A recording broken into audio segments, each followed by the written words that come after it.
Hi everyone, and welcome back to my channel, and welcome to my June reading wrap-up.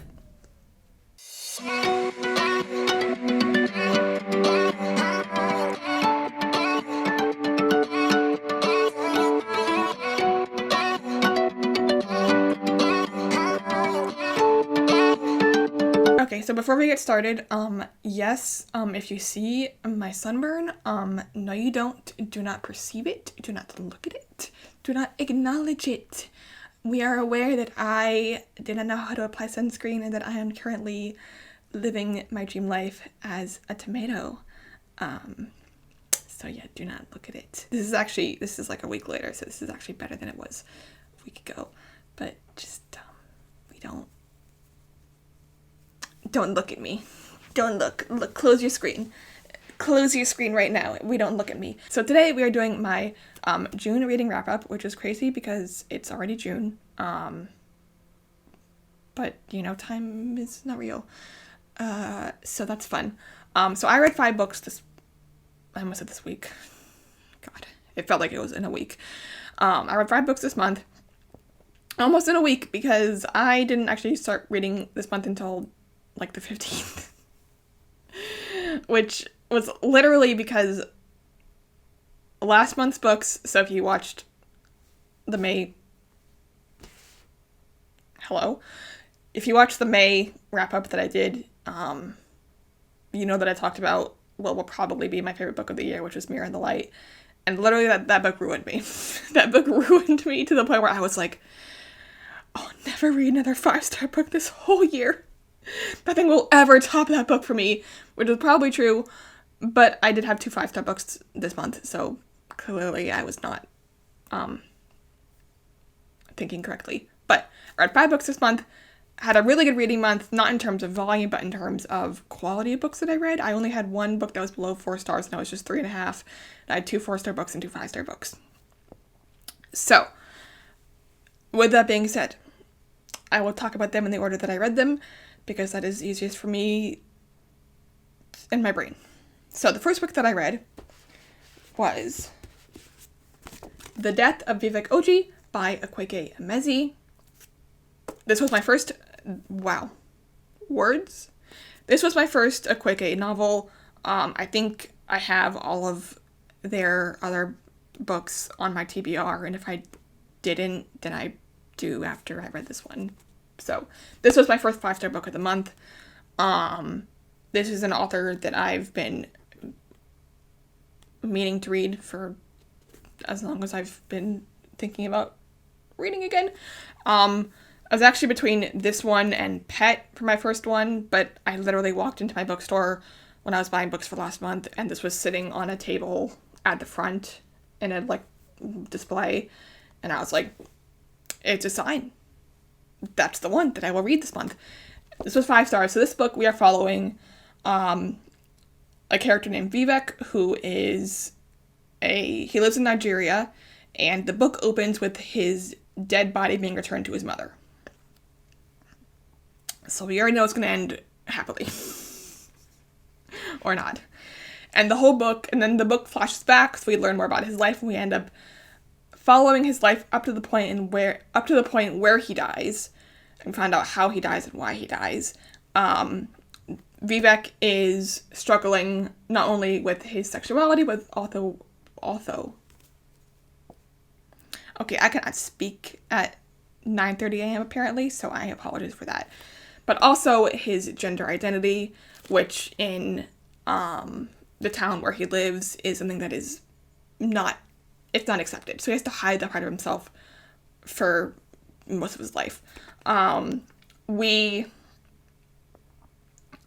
follow his relationship as well with his cousin, Osita, and the book actually has dual point of views, so we follow both the point of view of Vivek and of Osita,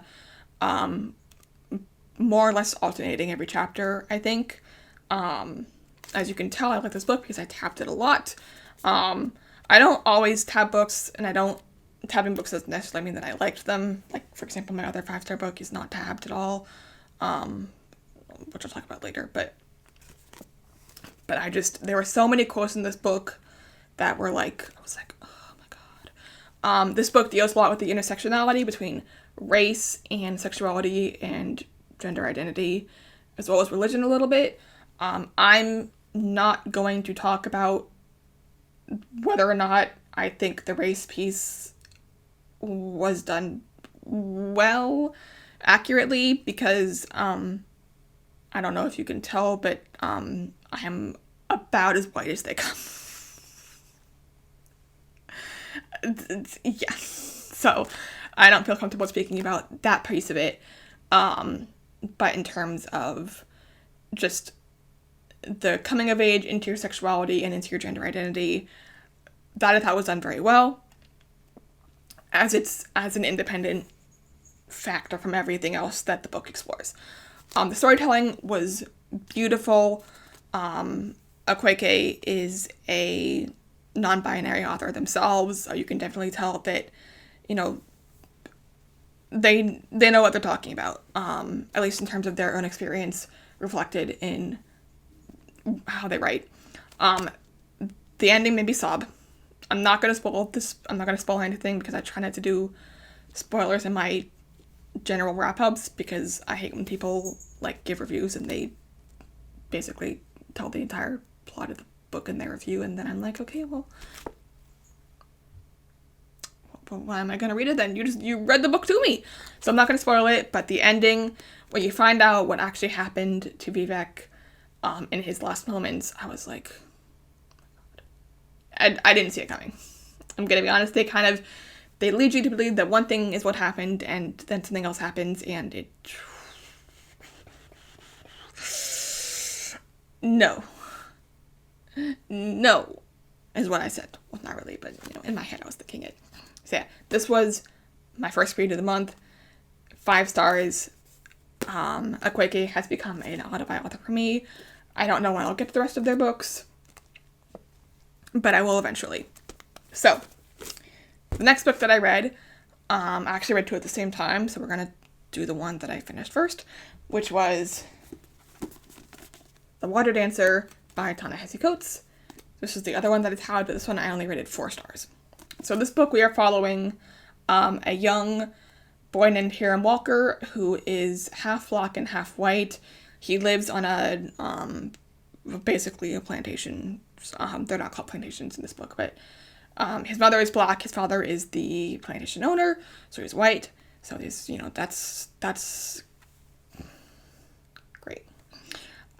He has this mysterious power that he ends up calling, and we end up calling conduction later on, which is basically the ability to traverse long distances via water almost instantaneously. This power ends up saving his life at the beginning of the book, and then he uses it later on when he escapes slavery to join the Underground Railroad as a conductor. The power is a little hard to explain for me. Not that it wasn't not explained well in the book, but, like, I'm a person where someone could, like, explain something to me and I'd still have to, like, Google it and be like, what is this?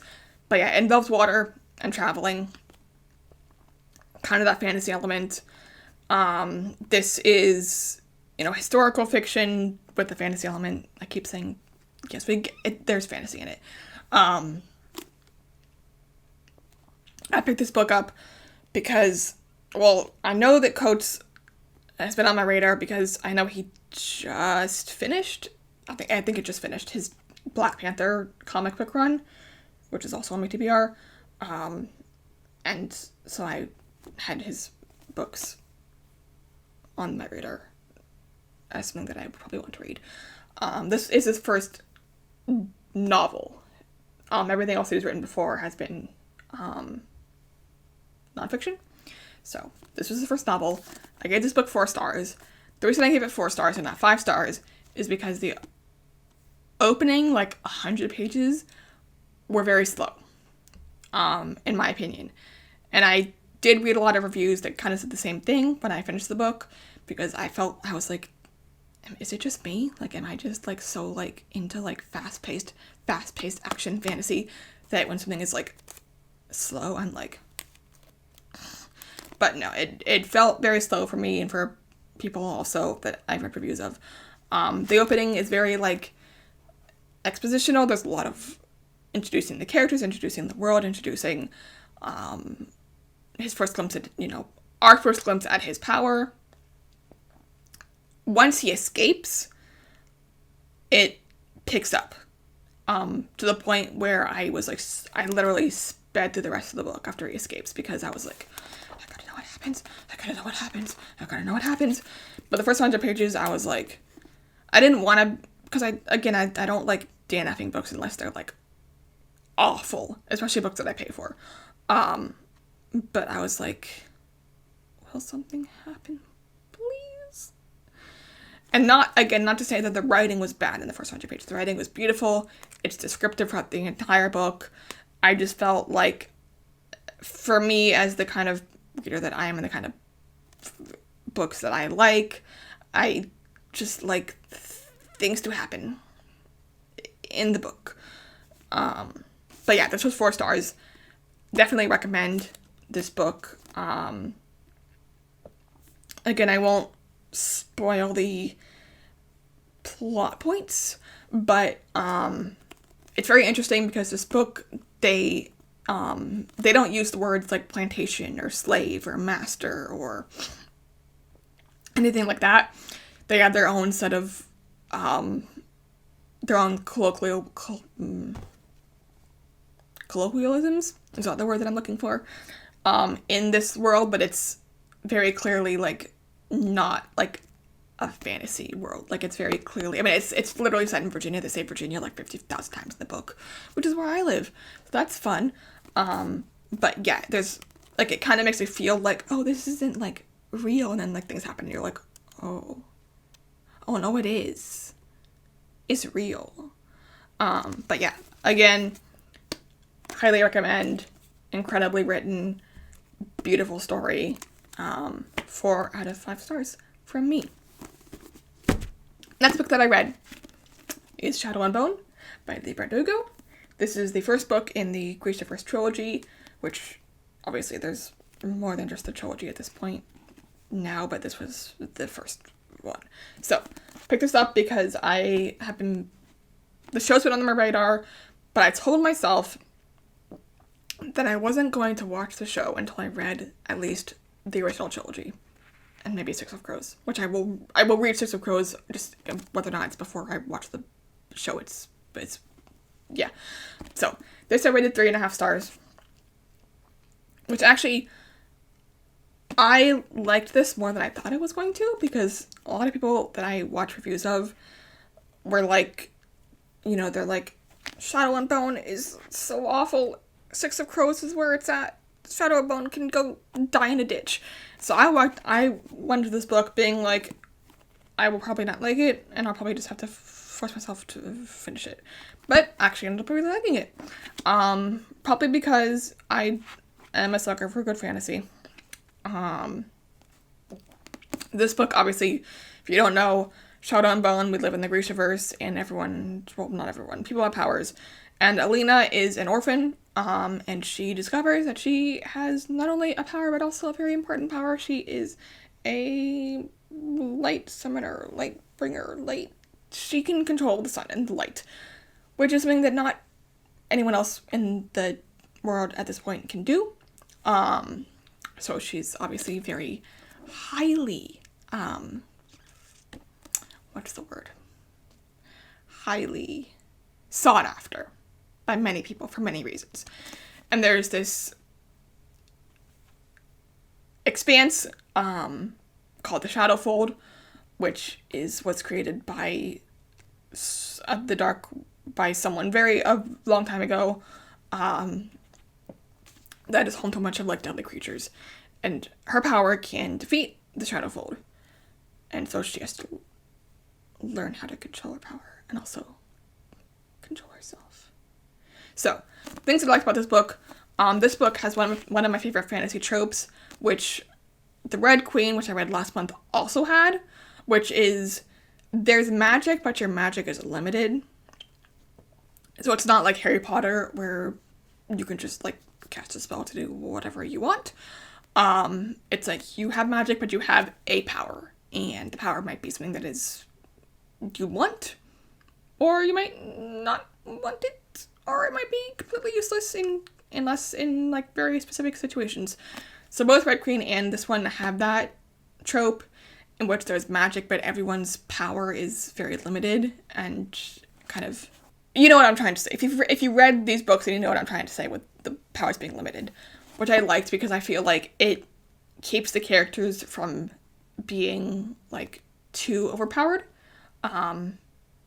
because they end up having to like work together to solve problems or defeat enemies or whatever. Yeah, I like this book. I thought the world building was really cool, but I just love fantasies in general. Didn't really like the love triangle piece, which Red Queen also had, and I feel like most YA fantasies at this point have a love triangle because romance is clearly all that matters in life. You know, what if there's a love triangle and it was like gay? I'd be interested in that, but no. So yeah, there's a love triangle between Alina and Mal and the Darkling, which if you've seen anything about that, then you know that's, yeah. Which, again, I was just like, I don't care. I don't care about the romance. I've read too many YA books with love triangles in my childhood. Hunger Games, I'm looking at you. And I'm burned out on them. I do not care about the romance. But other than that, I thought this was very well done. We'll definitely be reading the second and third books, as well as the rest of the Cruciverse at some point in my life.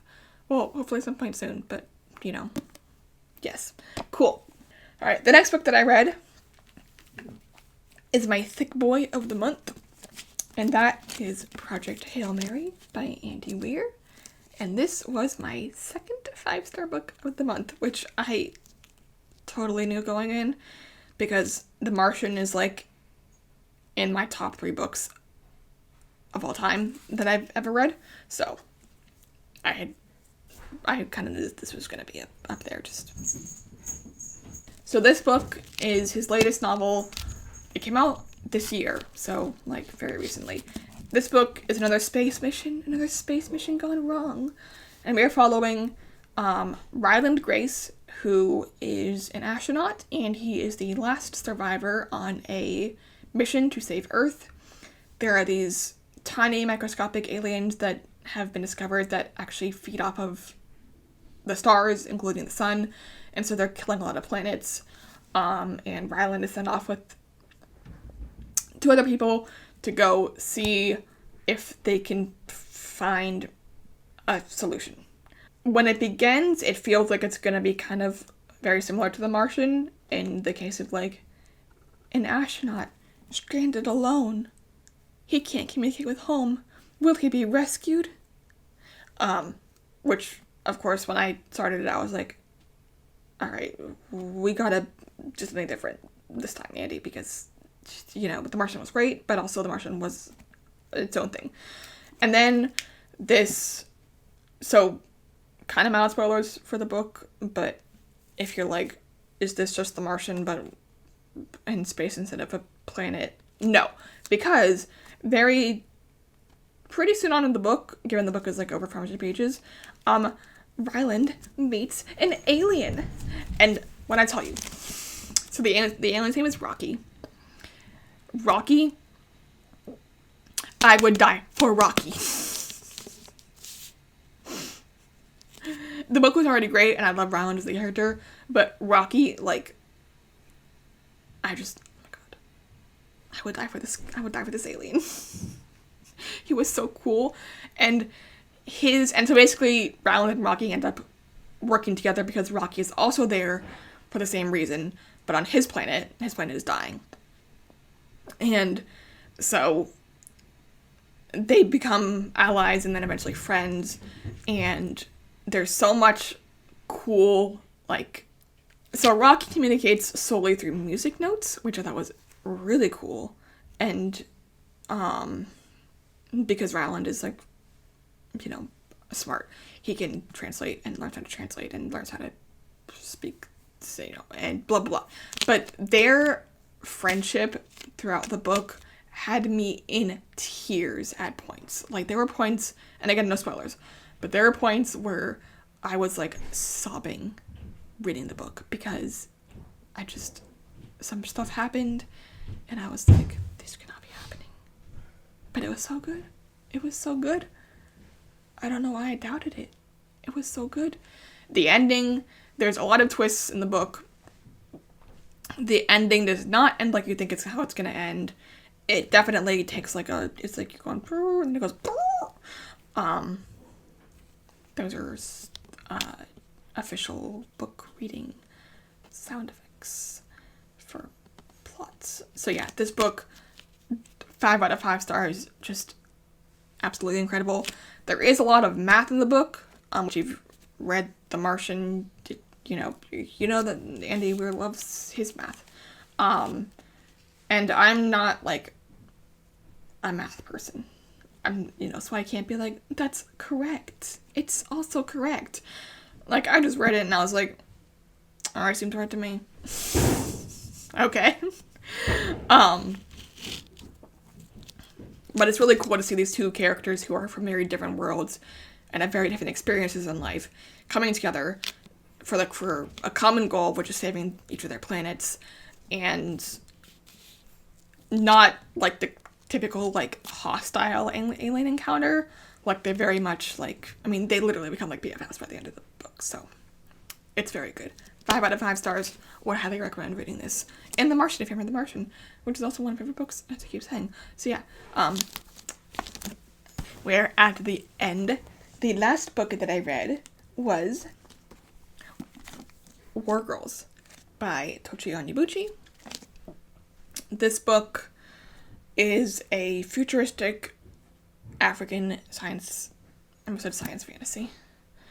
Futuristic African science fiction novel, set in 2172, in a futurized version of the Nigerian Civil War, which I don't know a lot about, so I'm not going to talk about that because I do not feel educated enough to speak on it.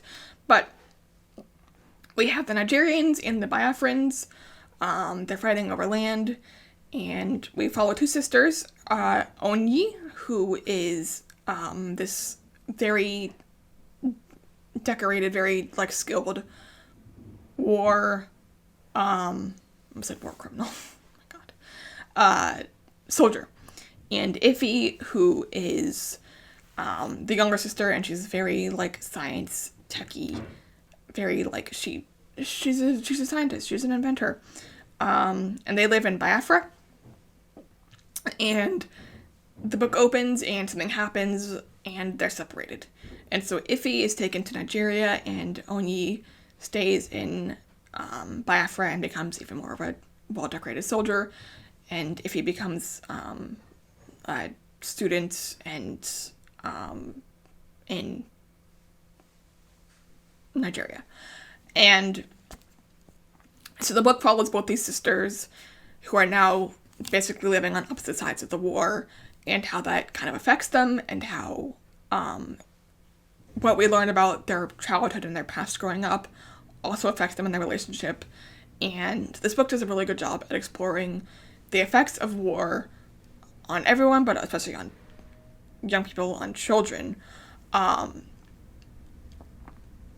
well as the impacts of white colonialism on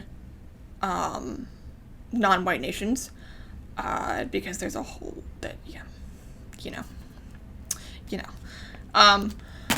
so I picked this book up, or put it on my TBR, because when it came out, it was described as, like, very Black Panther-esque, and I do be loving Black Panther, and literally there are parts in this book where I was reading it and I was like, okay, Black Panther, okay, pop off, okay. Like, for example, there's this, everything is very, very, very high tech and there's a lot of technical technical advancements in these countries, in this world, which gave it a very Wakandan feel. There's a lot of tech, like, Iffy literally uses camellia beads as part of her tech, which they literally call them camellia beads. I read that and I was like, okay, Shuri. Okay. There is these really cool battle scenes. Like, if they made this into a TV show or a movie, I would be so down for it, because the action scenes were incredible. They were so cool. Yeah, so definitely, if you like, kind of like the plot, and also the, like, just, like, general world of Black Panther and Wakanda, this is a book that you'll probably enjoy a lot. I gave it 4 stars. The reason I didn't give it 5 stars is because, for me, a 5-star book isn't just a book that is, like, incredibly well written and, like, amazing, because this was amazing. But for me, a 5-star book is a book that evokes, like, an actual physical, emotional reaction from me, if that makes sense.